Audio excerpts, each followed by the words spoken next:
जय हिंद। आप सभी देशवासियों को मेरे पुलिस परिवार की तरफ से प्यार भरा नमस्कार। दोस्तों, आज मैं पंकज आप सभी लोगों के सामने एक ऐसे विषय को लेकर उपस्थित हूँ जिससे हमारे देश में रहने वाली प्रत्येक महिला कभी ना कभी पीड़ित जरूर रही होगी। वो है घरेलू हिंसा। तो दोस्तों, आज मैं उन सभी महिलाओं को, माताओं बहनों को, सभी को बताना चाहता हूँ कि किस तरह यदि उनके साथ किसी भी तरह की घरेलू हिंसा होती है, चाहे वो मानसिक प्रताड़ना हो, चाहे शारीरिक प्रताड़ना हो, या फिर कोई आर्थिक उनको तंग किया जाता हो, तो इस तरह की किसी भी समस्या को लेकर वो किस तरह एक पुलिस को या फिर प्रोटेक्शन ऑफिसर को या फिर किसी सर्विस प्रोवाइडर को या फिर कोर्ट में मजिस्ट्रेट को अप्रोच कर सकती है। तो लाइन बाय लाइन आज मैं उन सभी महिलाओं से यह रिक्वेस्ट करता हूं कि लाइन बाय लाइन लास्ट तक इस वीडियो को जरूर देखें, ताकि आप इस तरह की डोमेस्टिक वायलेंस से यदि पीड़ित है तो आप पूरा जितना हमारे देश में कानून बने हुए हैं उनके प्रति आप जागरूक रह सके और समय रहते जो भी आपके साथ उत्पीड़न कर रहा है, चाहे वो सास हो, ससुर हो, देवर हो, ननद हो, रिश्तेदार हो, नातेदार हो,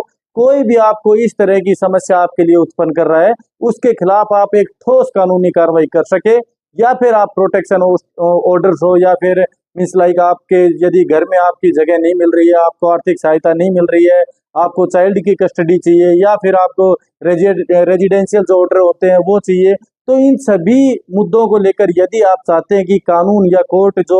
आपके लिए बनाए गए हैं वो आपको कानूनी सहायता दे सके, तो इसके लिए आपको मेरे द्वारा बताए गए इन सभी नियमों का पालन करना बहुत ही जरूरी है। सबसे पहले जो वुमेन हेल्पलाइन नंबर है, यदि किसी भी महिला के साथ ऐसा कोई अपराध होता है तो सबसे पहले, क्योंकि हर एक महिला आज के दिन शायद हर एक महिला के पास उनका मोबाइल फोन होता है, या फिर किसी पड़ोसी या फिर कोई भी वहां से आने जाने वाले व्यक्ति की भी सहायता ले सकती है, तो उस फोन के जरिए वे जो हमारे हरियाणा में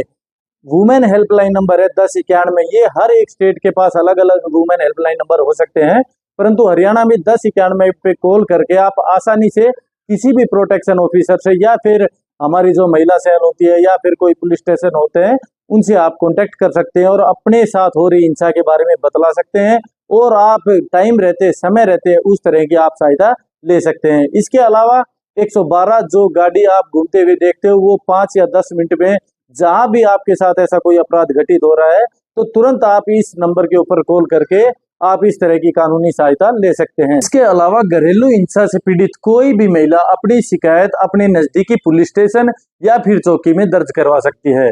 जिसके फलस्वरूप वह पुलिस स्टेशन में जो भी कंसर्न आयु होता है उसकी यह ड्यूटी बनती है कि जो घरेलू हिंसा से पीड़ित महिला है उनको उनकी मोरल राइट्स के बारे में बताया जाए, डोमेस्टिक वायलेंस एक्ट के तहत उनको क्या क्या उनके अधिकार है उनके बारे में बताया जाए कि वो प्रोटेक्शन ऑर्डर से मीन्स अपने लिए प्रोटेक्शन ले सकती है, अपने लिए मीन्स जुडिशियल सेपरेशन के तहत वो शेयर होल्ड हाउस होल्ड में भी रह सकती है। इसके अलावा उनका रेजिडेंशियल ऑर्डर हो या फिर मॉनेटरी रिलीफ मीन्स कोई भी मेंटेनेंस वगैरह वो क्लेम कर सकती है। तो आज मैं डोमेस्टिक वायलेंस के तहत जितने सारे हमारे घरेलू हिंसा से पीड़ित महिलाओं के अधिकार है उन सभी के बारे में अवगत करवाऊंगा और उनको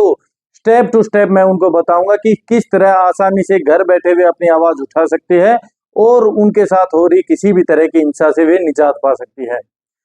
इन सभी बातों को बताने से पहले मैं उन सभी महिलाओं से यह हाथ जोड़कर रिक्वेस्ट करता हूं कि जिस तरह से हमें देखने को मिलता है पिछले कुछ दिनों में महिला थाने में भी या फिर हमारे जो पुलिस स्टेशन अटेली में भी जितनी सारी शिकायतें प्राप्त होती हैं, तो उनमें जो महिलाएं मेंटेनेंस के लिए क्लेम करती है या फिर घरेलू हिंसा से पीड़ित महिला जो अपनी शिकायत दर्ज करवाती है उसमें उनके जो पति होते हैं वो दारू पीते हैं, ना कुछ कमाते हैं, ना उनके कोई भी जमीन नाम होती है। तो ये बहुत ही मीन्स लाइक यदि उनके कोई चीज नाम नहीं है, यदि वो कमा नहीं रहे तो कोर्ट भी उनको क्या चीज मीन्स लाइक मेंटेनेंस के लिए किस तरीके से उनसे कोई वसूली करेगा, उनकी यदि कोई जमीन नहीं है तो किसकी कुर्की करके वो आपको मेंटेनेंस के लिए खर्चा प्रोवाइड करेगा। इसलिए मेरी उन सभी माताओं बहनों से हाथ जोड़कर यह रिक्वेस्ट है जो किसी न किसी कारणवश जिनके घर में उनके पति दारू पीते हैं या फिर उनके साथ मारछेड़ करते हैं, तो वो सबसे पहले अपने अंदर कोई स्किल्स को डेवलप करके किसी ना किसी तरह से जो वो झाड़ू पोछा करना हो या फिर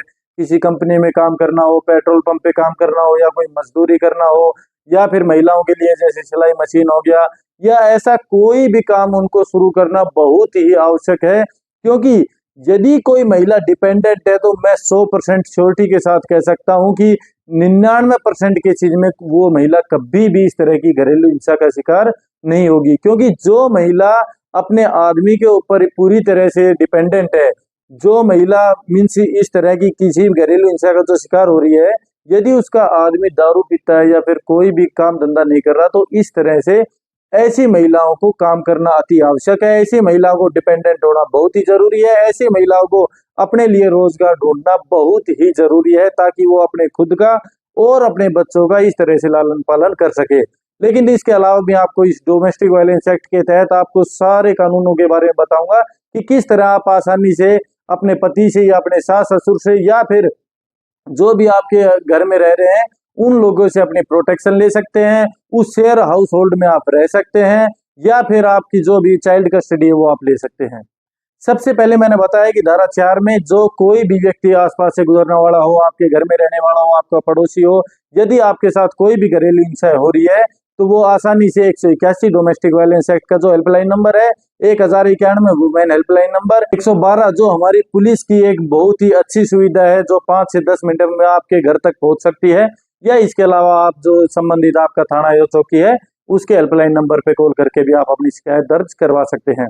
इसके अलावा धारा 5 की उन पुलिस ऑफिसर्स की क्या ड्यूटी बनती है जब ऐसी कोई भी पीड़ित महिला या फिर उनका कोई भी जैसे असिस्ट करने वाला मीन्स उनकी सहायता करने वाला, चाहे कोई पड़ोसी हो या फिर उनका रिश्तेदार नातेदार हो, वो पुलिस थाने में जाता है तो उनकी क्या ड्यूटीज बनती है। पुलिस थाने के एसएचओ, मुंशी या किसी भी कंसर्न आईओ की यह ड्यूटी बनती है कि उस महिला के जो भी दायित्व हैं, उस महिला के जो भी राइट्स है उनके बारे में उनको बताया जाए कि उनको आसानी से जो भी हमारी गवर्नमेंट द्वारा ऑथोराइज प्रोटेक्शन ऑफिसर है उनकी सेवा भी ले सकती हैं। इसके अलावा जो सर्विस प्रोवाइडर जो हमारे एनजीओज होते हैं उनकी भी हेल्प ले सकती है। इसके अलावा यदि वे चाहती है तो उनके साथ कोई भी ऐसा दहेज प्रताड़ना हुई है या फिर कोई हिंसा हुई है तो 498 जो क्रिमिनल केस होता है आईपीसी का, उसमें भी वे अपनी शिकायत दर्ज करवा सकती है। इसके अलावा यदि उनके साथ कोई मार पिटाई हो रही है तो 323 में, या फिर उनके साथ ऐसी छेड़खानी की कोई घटना हुई है तो उन धाराओं में भी वे अपना मुकदमा दर्ज करवा सकती है।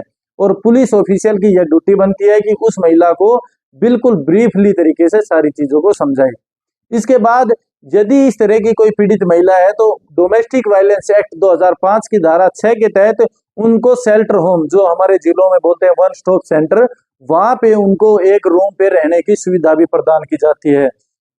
कि कोई भी यदि कोई व्यक्ति दारू पी के मार छेड़ी करता है या फिर उनको घर से बाहर निकाल देता है तो इस तरह की पीड़ित महिलाएं किसी भी प्रोटेक्शन ऑफिसर से कांटेक्ट करके और अपने शेल्टर होम में या फिर जो वन स्टॉप सेंटर मैंने बताया उसमें अपना आवास ले सकती है। इसके बाद धारा 7 के तहत यदि उनको कोई भी चोट आई है या फिर कोई भी मानसिक उत्पीड़न उनका किया गया है या फिर मीन्स किसी भी तरह की वो बीमारी से ग्रस्त है तो वो जो प्रोटेक्शन ऑफिसर है उसकी सहायता से किसी भी मेडिकल फैसिलिटी का फायदा उठा सकती है। इसके बाद हमारे गवर्नमेंट जो भी हमारी गवर्नमेंट है उसका यह दायित्व बनता है कि धारा 8 जो डोमेस्टिक वायलेंस एक्ट है उसके तहत प्रोटेक्शन ऑफिसर्स की नियुक्ति की जाए। जो प्रोटेक्शन ऑफिसर्स जो हमारे थाने में, महिला थाने में होती है, तो उनकी ज्यादा से ज्यादा नियुक्ति यह हमें विश्वास दिलाती है कि जितनी सारी पीड़ित महिलाएं हमारे एरिया में रहती है, हमारे थाना क्षेत्र में, हमारे जिला क्षेत्र में जो रहती है, वो आसानी से उस प्रोटेक्शन ऑफिसर को कांटेक्ट कर सके और मेडिकल फैसिलिटी हो, चाहे फिर शेल्टर होम हो, मीन्स उनके लिए रहने की सुविधा हो, या फिर उनका जो कानून की जो प्रक्रियाएं हैं, या फिर इसके अलावा जो लीगल सर्विस अथॉरिटी एक्ट 1987 के तहत उन्हें जो फ्री में एक वकील मिल सकता है जो उनकी मीन्स जो वो उन्होंने जो घरेलू हिंसा सहन की है या फिर आगे वो एप्लीकेशन जो डॉक्यूमेंटेशन के बिहाफ पे means DIR domestic incident report, जो आज तक उनके साथ ऐसी कोई भी घटना हुई है तो DIR के तहत प्रोटेक्शन ऑफिसर उस महिला के साथ हुए जितने भी अपराध हुए हैं उनके आधार पर वह मजिस्ट्रेट के सामने उनका केस रख सके, ताकि आगे वह महिला या फिर वह प्रोटेक्शन ऑफिसर उस व्यक्ति से जिन्होंने उसको मानसिक उत्पीड़न किया है या फिर शारीरिक तरीके से उनको उत्पीड़न किया है तो उनसे वह रिलीफ पा सके। इसके बाद धारा 9 में प्रोटेक्शन ऑफिसर्स की यह सभी ड्यूटी बताई गई है कि प्रोटेक्शन ऑफिसर्स की इस तरह की घरेलू हिंसा से पीड़ित महिलाओं के प्रति क्या क्या ड्यूटीज बनती है कि उनको शेल्टर होम के बारे में बताएं, उनको मीन्स प्रोवाइड भी करवाएं, खुद जाके उनको प्रोवाइड करवाएं, मेडिकल फैसिलिटी उन्हें दिलवाएं, या फिर उनका कोई भी केस है उनको हमारे मजिस्ट्रेट के सामने रखें। तो इस तरह की यदि कोई भी महिला ग्रस्त है घरेलू हिंसा से तो उनकी प्रोटेक्शन ऑफिसर्स की धारा 9 के तहत यह ड्यूटीज बनती है कि इस तरह की ग्रस्त किसी भी महिला को इन सभी कानूनी प्रक्रियाओं के बारे में सलाह दे। इसके बाद धारा 10 में सर्विस प्रोवाइडर, जो मैंने पहले भी बताया कि जो एनजीओज होते हैं जो मीन्स लाइक हमारे सोशल वेलफेयर में किसी भी इस तरह की ग्रस्त महिलाओं को जो सोशल सर्विस प्रोवाइड करते हैं। इसके अलावा धारा 11 में हमारी गवर्नमेंट की, हमारे जो सरकार है उसकी यह ड्यूटीज बनती है कि मीडिया के माध्यम से या फिर न्यूज़पेपर के माध्यम से या फिर सोशल मीडिया हो गया या फिर किसी भी प्रिंटिंग प्रेस के माध्यम से हमारे देश के प्रत्येक व्यक्ति, प्रत्येक महिला को इस बारे अवगत कराए कि उनके घरेलू हिंसा अधिनियम के तहत ये उनके कानून है। इस तरह से वे अपने आप को कि यदि वे किसी भी घरेलू हिंसा से पीड़ित है तो अपने खिलाफ भी आवाज उठा सकते हैं और आसानी से कानून द्वारा बनाई गई इन प्रक्रियाओं का फायदा उठा सकते हैं। इसके बाद हम बात करते हैं धारा 12 की, एप्लीकेशन टू एनी मजिस्ट्रेट की। यदि आप कोई भी इस तरह से घरेलू हिंसा से ग्रस्त महिला है तो वो या फिर उसका कोई प्रोटेक्शन ऑफिसर किसी भी मजिस्ट्रेट को ऐसे कोई भी एप्लीकेशन क्लेम कर सकता है या फिर कोई भी एप्लीकेशन में शिकायत दर्ज करवा सकता है, जिसके बिहाफ पर उस मजिस्ट्रेट की या फिर उससे संबंधित कोर्ट की यह ड्यूटी बनती है कि 3 दिन के अंदर अंदर उस महिला के उस शिकायत के ऊपर फर्स्ट हियरिंग जो पहली सुनवाई है उसको लिया जाए, या फिर इसी के अगली धारा 13 के तहत जो उनका रेस्पोंडेंट है मीन्स जो एक्यूज पक्ष है उनको 2 दिन के अंदर अंदर इस प्रोटेक्शन ऑफिसर के थ्रू एक नोटिस भेजा जाए ताकि वह भी उसमें शामिल हो सके जो पहली सुनवाई है। और इसी धारा 12 के तहत उसकी मजिस्ट्रेट की यह ड्यूटी बनती है कि 60 दिन के अंदर अंदर इस तरह की जो भी सुनवाई है या फिर इस तरह का कोई भी केस है उसको डिस्क्लोज किया जा सके। इसके बाद हम बात करते हैं धारा 13 की, जो मैंने बताया कि नोटिस हम जो भी रेस्पोंडेंट है, जो भी एक्यूज है, जो भी आरोपी पक्ष है, चाहे वो पति हो, सास हो, ससुर हो, कोई भी हो, उसके पास वो नोटिस भिजवाया जा सके। इसके बाद धारा 14 में काउंसलिंग होती है कि भाई कोई भी जब उस आरोपी पक्ष को भी बुला लिया जाता है तो दोनों को मजिस्ट्रेट की या फिर किसी भी प्रोटेक्शन ऑफिसर या फिर महिला सेल का जो भी ऑफिसर है उनकी यह ड्यूटी बनती है कि काउंसलिंग के जरिए वह उस तरह के जो भी उनके सबूत है उनको ले सके, या फिर कोई गवाह है, या फिर उनका सबसे मेन मोटिव होता है कि किसी तरीके से उनका घर बस जाए तो वो इस तरह का कोई भी समाधान ढूंढना चाहते हैं। इसके अलावा हम यदि बात करें धारा 15 की, तो यदि कोई महिला सशक्त नहीं है, यदि कोई महिला खुद इस तरह से परिपूर्ण नहीं है कि वह अपनी आवाज खुद उठा सके, तो उसको असिस्ट करने के लिए उसका कोई भी नातेदार, रिश्तेदार या पड़ोसी मजिस्ट्रेट कोर्ट में या फिर किसी भी मीन्स ऐसे न्यायालय में उनकी सहायता प्रदान कर सकता है। इसके बाद धारा 16 में यदि कोई भी पक्ष, विक्टिम पक्ष हो, एक्यूज पक्ष हो, या कोई भी यदि ऐसा चाहता है कि भाई उनकी जो सुनवाई हो रही है मजिस्ट्रेट द्वारा वो कैमरों के बीच में हो, उसकी एक रिकॉर्डिंग हो, तो मजिस्ट्रेट की यह लाइबिलिटी बढ़ती है कि वहां पर इन कैमरा वो सुनवाई की जाए। इसके बाद हम बात करते हैं धारा 17, जैसे बहुत सारी महिलाओं के ये केसेस होते हैं कि सर हमें घर से निकाल दिया क्योंकि वो कह रहे हैं कि ये दादालाई की जमीन है, तुम्हारा इसमें कोई हक नहीं है, या फिर उस महिला के पति की मृत्यु हो जाती है तो किस तरह वह उस घर में अपना अधिकार मीन्स बता सकती है या फिर अपना अधिकार उसमें ले सकती है। तो धारा 17 के तहत मजिस्ट्रेट यह ऑर्डर कर सकता है कि शेयर हाउस होल्ड मीन्स जो सभी जिस घर में रहते हैं उस घर में चाहे उस महिला का कोई अधिकार ना हो तब भी मजिस्ट्रेट के आदेश अनुसार उस महिला को उस घर में रहने की एक ऑर्डर पास किया जा सकता है। इसके अलावा धारा 18 जो डोमेस्टिक वायलेंस एक्ट 2005 है, उसमें यदि महिला को कोई भी प्रोटेक्शन, किसी भी तरह की सुरक्षा चाहिए, चाहे उसको उत्पीड़न करने वाला सास, ससुर, देवर या फिर कोई उसका पति है, उनसे दूर रहने को उसको एक अलग कमरा दे दिया जाएगा। इसके अलावा यदि वे चाहती है कि भाई उनको घर से ही, जैसे उसका पति है उसको परेशान करता है, तो यदि वह महिला चाहती है कि वह रेंट पे रहना चाहती है तो उसके पति द्वारा उसको रेंट का खर्चा दिया जाएगा, या फिर उसके पति को उस घर से निकाल दिया जाएगा कि वो बाहर कहीं भी रहे। कि यदि वह महिला उस व्यक्ति से पीड़ित है तो वह महिला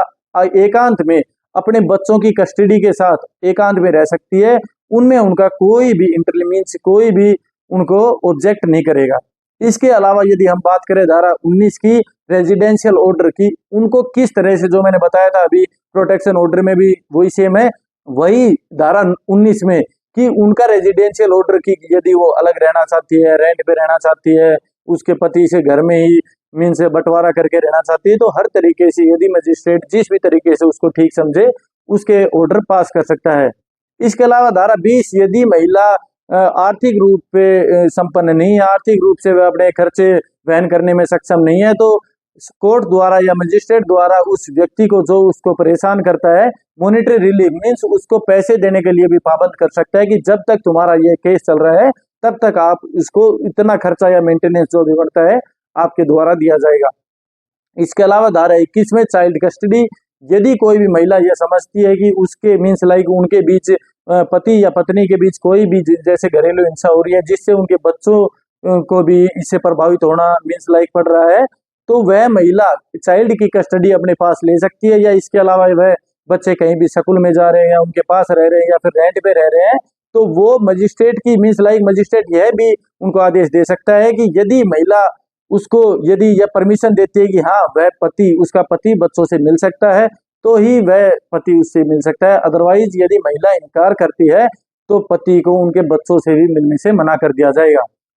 मेरे बहुत सारे भाई हैं अभी इस पे कमेंट करेंगे कि यार भाई आप मीन्स घरेलू हिंसा को जो मीन्स लाइक घर बचने में आप बहुत ज्यादा संकट पैदा कर रहे हैं, बहुत ज्यादा मीन्स लाइक ऐसी ऐसी बातें कर रहे हैं महिलाओं के पक्ष में। तो मेरे भाई मैं आपको बता देना चाहता हूं कि यह सिर्फ उनके लिए जहां महिला बहुत ज्यादा उत्पीड़ित है और बहुत ज्यादा इस तरह की घरेलू हिंसा का शिकार हो रही है, तो उनके तरफ से आवाज उठाना बहुत ही जरूरी है।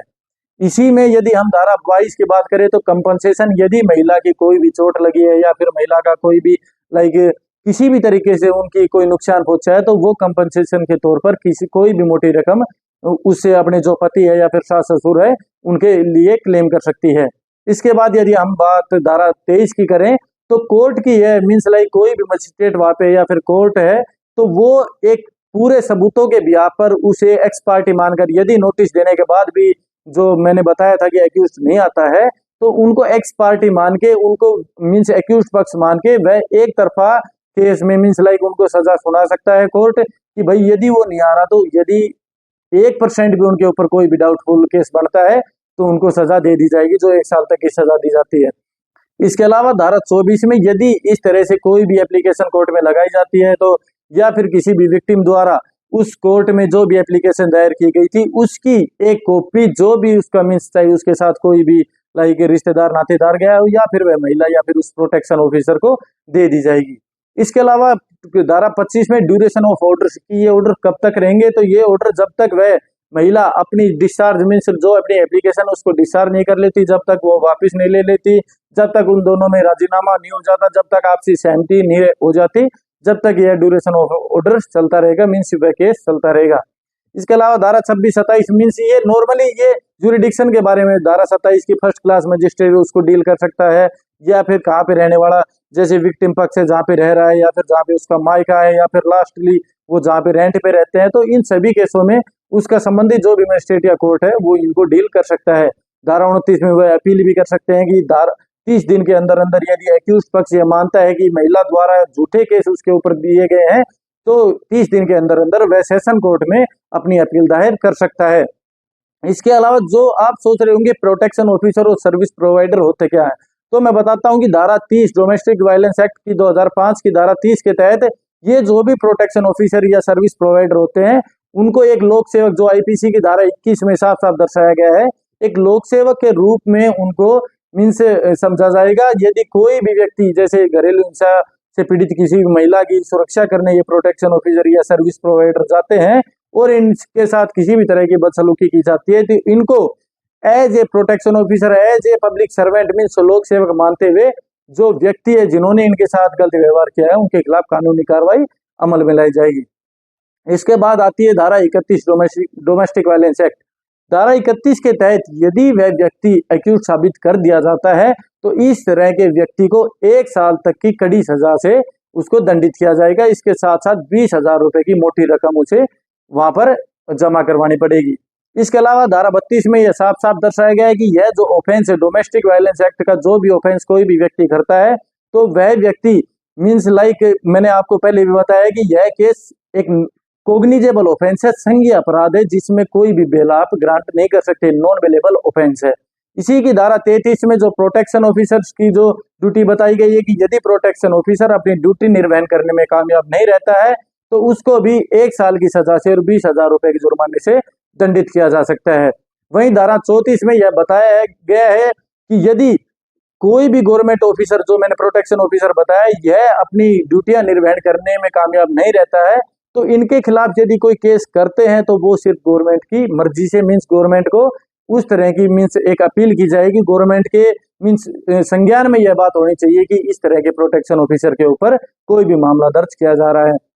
इसके अलावा धारा 35 में जो मैंने बताया कि यदि इस तरह का प्रोटेक्शन ऑफिसर कोई भी इस तरह की कृत्य करता है जिससे गुड फेथ में वह कार्य कर रहा था, परंतु किसी न किसी तरह विक्टिम को उसमें नुकसान पहुंच जाता है, तो उसमें किसी की कोई लायबिलिटी नहीं बढ़ती। मीन्स गुड फेथ में वह कोई भी कार्य कर रहा है तो उसके लिए उसे दंडित नहीं किया जाएगा। इसके धारा 37 में बताया गया है कि गवर्नमेंट द्वारा इस तरह के किसी भी कानून में, डोमेस्टिक वायलेंस एक्ट में जितनी भी धाराएं दी गई है, यदि कोई भी चेंजमेंट यदि गवर्नमेंट चाहती है कि डोमेस्टिक वायलेंस एक्ट 2005 में यदि कोई चेंजमेंट करना चाहती है, तो धारा 37 में यह साफ साफ दिया गया है कि वो कभी भी इसमें कोई भी चेंजेस कर सकते हैं। तो दोस्तों, आज मैंने आपको बताया कि किस तरह से यदि कोई भी हमारे देश में, समाज में, किसी भी परिवार में, किसी भी घरेलू हिंसा से यदि कोई महिला पीड़ित है, तो इस पूरी वीडियो को जरूर देखें, ताकि एक एक धारा जो आपके लिए बहुत ही जरूरी है कि प्रोटेक्शन ऑफिसर क्या होता है, किस तरह से वो आपको सर्विस प्रोवाइड करता है, कहाँ पे कॉल करके आप आसानी से उनकी सहायता ले सकते हैं। यदि वहां पे आपकी कॉल का कोई भी निपटारा नहीं हो रहा तो महिला आयोग में भी आप शिकायत कर सकते हैं, या फिर मैंने अपनी पहले एक वीडियो में बताया है कि आप एसपी ऑफिस में डायरेक्ट जाके, या फिर सुप्रीम मीन्स लाइक, या फिर जो भी आपका मजिस्ट्रेट है, आप सीआरपीसी की धारा 156(3) के तहत डायरेक्ट वहां पे भी आप अपील कर सकते हैं, या जो भी अपनी शिकायत या सबूतों के ब्याह पर उसके खिलाफ कानूनी कार्रवाई करवा सकते हैं। इसके अलावा दोस्तों, मैंने जो लास्ट के 2 दिन में महिला थाने में था, जो मेरे को शिकायतें मीन्स देखने को मिली कि बहुत सारे झूठे दहेज के केसेस किए जा रहे हैं। मीन्स 1 साल से महिला दूर रह रही है, फिर भी महिला द्वारा उसका पति यदि उसको लेकर नहीं आ रहा तो उसके खिलाफ दहेज का केस करवा दिया, क्योंकि वह महिला एडल्ट्री में थी। उसके पति ने उसको घर से निकाल दिया, घर से नहीं निकाला, वो खुद ही चली गई थी ताकि वो सोची कि इससे बचाव हो उसके। तो उस महिला ने एक वकील के थ्रू एक दहेज का केस डाल दिया कि इस दहेज के केस के दबाव में वह मेरे को वापिस रखने में दोबारा से राजी हो जाए। तो दोस्तों, यह बहुत ही घिनौनी हरकत है। मैं उन सभी महिलाओं से यह रिक्वेस्ट करना चाहता हूं कि महिला सशक्तिकरण या फिर महिला संबंधी जितने भी ये उनके पक्ष में कानून बनाए गए हैं, उनका गलत फायदा ना उठाए, और जो भी पति पक्ष है या फिर जो भी उनका ससुराल पक्ष है, उनके प्रति अपनी संवेदना प्रकट करते हुए उनका अपना सहयोग प्रदान करे। और उन महिलाओं से भी मैं अपील करना चाहता हूं जिनके पति शराब पीकर उनके साथ माराछेड़ी करते हैं या किसी भी तरह की घरेलू हिंसा करते हैं, कि मेरी उन सभी से हाथ जोड़कर रिक्वेस्ट है, ज्यादा किसी के ऊपर विश्वास करने की जरूरत नहीं है,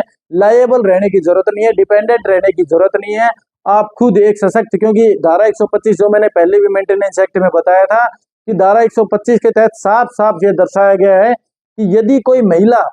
अपने कमाने में सक्षम नहीं है, यदि वह शारीरिक और मानसिक तौर पर अस्वस्थ है, तो ही उस महिला को मेंटेनेंस दिया जा सकता है। वो भी जब वह व्यक्ति, जो उसका पति है, वह एक परिपूर्ण संसाधन रखता है कि हाँ भाई इतने पैसे कमा रहा है। परंतु आजकल यह एक खेल समझ लिया। तो और मैंने पहले भी बताया था कि Neeraj Kumar Singhal versus state of Jharkhand, जिसमें ये फॉल्स एफआईआर, भाई मेरा देवर मेरे को छेड़ता है, घर में मेरे को गाली बकते हैं, काली कलुट्टी कहते हैं, दहेज का केस हो गया या मानसिक उत्पीड़न हो गया, ये सभी बिल्कुल आम जो मीन्स लाइक एक एलिगेशन लगाई जाती है महिलाओं द्वारा। तो उसमें यदि फॉल्स एफआईआर यदि आपके खिलाफ दर्ज की जाती है, तो इस जजमेंट का सहारा लेके आप अपनी एफआईआर को डायरेक्ट हाईकोर्ट में जाके वहां से क्वेश करवा सकते हैं। और धारा 438 के तहत जो मैंने बताया, पुराने कानून के तहत आप अग्रिम जमानत करके अपनी इस एफआईआर को क्वेश करवा सकते हैं। इसके अलावा एक केस और है, केस उबारा वर्सेस स्टेट ऑफ तेलंगाना, मैंने पहले ही बताया था। इसमें फॉल्स जो 498 ए के जो केसेस है, उनको किस तरह से आसानी से उससे निपटा जा सकता है। इसके अलावा जो भी पहले मीन्स ये था कि भाई ये कॉग्निजेबल ऑफेंस है, जो दहेज हत्या का मीन्स लाइक दहेज प्रताड़ना क्या है, उसको उसी टाइम गिरफ्तारी की जाएगी। परंतु 2017-18 के बाद ये जजमेंट आ गया है कि इस तरह की जब तक काउंसलिंग नहीं हो जाती, जब तक उसके खिलाफ परिपूर्ण सबूत नहीं मिल जाते, तो इस तरह से व्यक्ति को या फिर उसके साथ ससुर नातेदार को गिरफ्तार नहीं किया जाएगा। दोस्तों, इस तरह के डोमेस्टिक वायलेंस एक्ट की कोई भी महिला पीड़ित है तो इस वीडियो को देख के वे आसानी से पूरी कानूनी सहायता ले सकते हैं। आज के लिए इतना ही। अभी मेरी सभी लोगों से यह रिक्वेस्ट है कि यदि आप भी चाहते हैं कि समाज में उत्पन्न हो रही किसी भी समस्या या अपराध के ऊपर मैं अपनी वीडियो बनाऊं, तो आप नीचे दिए गए कमेंट बॉक्स में कमेंट करके मुझे अवगत करवा सकते हैं। इसके अलावा आप मेरी सभी वीडियोस को दे सकते हैं। मेरे चैनल को सब्सक्राइब करें, ताकि मेरे जो उद्देश्य है, देश के प्रत्येक व्यक्ति को, देश के प्रत्येक जरूरतमंद या फिर गरीब वंचित भाई को मैं, या फिर माताओं बहनों को मैं, उनके प्रति जो अधिकार बने हुए हैं उनके बारे में अवगत करा सकूं। जय हिंद, जय भारत।